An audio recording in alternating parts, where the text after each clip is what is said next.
लाल कपड़े से ढके इस मटके में जो छोटे छोटे डिब्बे हैं, इनके अंदर वो अद्भुत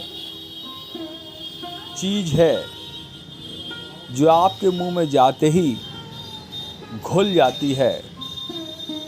और आपके गले को तर करते हुए पेट तक एक ठंडा एहसास देती है। हम बात कर रहे हैं लखनऊ की मशहूर कुल्फ़ी और फालूदे की। फालूदा यानी वो लच्छा जो इस कुल्फ़ी पे डाला जाता है, और ये कुल्फ़ी तैयार होती है खालिस दूध से, जिसे घंटों पकाया जाता है। फिर उसमें चीनी और मेवे मिला के डिब्बे में बंद करके उसे घंटों तक इसी मटके में हिलाया जाता है, तब